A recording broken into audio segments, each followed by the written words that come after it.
Paschim Bangal governor C V. Ananda Bose രാജിവെച്ചു. Paschimbangal governor doctor C V. Ananda Bose 3.5 വർഷം governor പദവിയിലിരുന്ന ശേഷമാണ് അപ്രതീക്ഷിതമായി രാജിവെച്ചത്.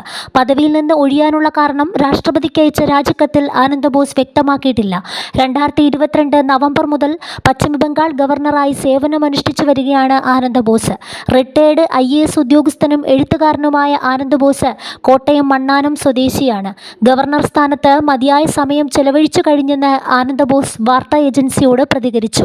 നിലവിലെ തമിഴ്നാട് ഗവർണർ RN രവിയെ പശ്ചിമബംഗാൾ ഗവർണറായി നിയമിക്കും. അതേസമയം ആനന്ദബോസിന്റെ രാജി ഞെട്ടിച്ചെന്നും ഗവർണറെ സമ്മർദ്ദത്തിലാക്കി രാജിവയ്പ്പിച്ചെന്നും പശ്ചിമബംഗാൾ മുഖ്യമന്ത്രി മമതാ ബാനർജി പ്രതികരിച്ചു. സി.വി. ആനന്ദബോസിന്റെ രാജിയെക്കുറിച്ചുള്ള വാർത്ത ഞെട്ടിക്കുകയും ആശങ്കപ്പെടുത്തുന്നതുമാണ്. അദ്ദേഹത്തിന്റെ രാജിക്ക് പിന്നിലെ കാരണങ്ങൾ എനിക്കറിയില്ല. എന്നിരുന്നാലും നിലവിലുള്ള സാഹചര്യങ്ങൾ കണക്കിലെടുക്കുമ്പോൾ വരാനിരിക്കുന്ന സംസ്ഥാന നിയമസഭാ തെരഞ്ഞെടുപ്പിന് തൊട്ടുമുമ്പ് ചില രാഷ്ട്രീയ താൽപര്യങ്ങൾ നിറവേറ്റുന്നതിനായി ഗവർണർക്ക് കേന്ദ്ര ആഭ്യന്തരമന്ത്രിയിൽ നിന്ന് സമ്മർദ്ദങ്ങൾ ഉണ്ടായിട്ടുണ്ടാകാം. അതേസമയം ഗവർണർ തെരഞ്ഞെടുപ്പുമായി ബന്ധപ്പെട്ട് സംസ്ഥാന സർക്കാരുമായി കൂടിയാലോചനകൾ ഉണ്ടായിട്ടില്ലെന്നും മമതാ ബാനർജി പറഞ്ഞു. ഇത്തരം ഏകപക്ഷീയമായ പ്രവർത്തനങ്ങൾ ഇന്ത്യൻ ഭരണഘടനയുടെ ആത്മാവിനെ ദുർബലപ്പെടുത്തുകയും നമ്മുടെ ഫെഡറൽ ഘടനയുടെ അടിത്തറയെ തന്നെ തകർക്കുന്നതുമാണ്.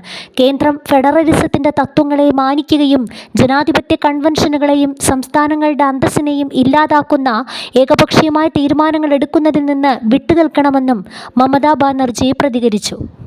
ബംഗാൾ സർക്കാരുമായുള്ള സി.വി. ആനന്ദബോസിന്റെ നിരന്തരമായ അഭിപ്രായ വ്യത്യാസങ്ങൾ വലിയ വാർത്തയായിരുന്നു.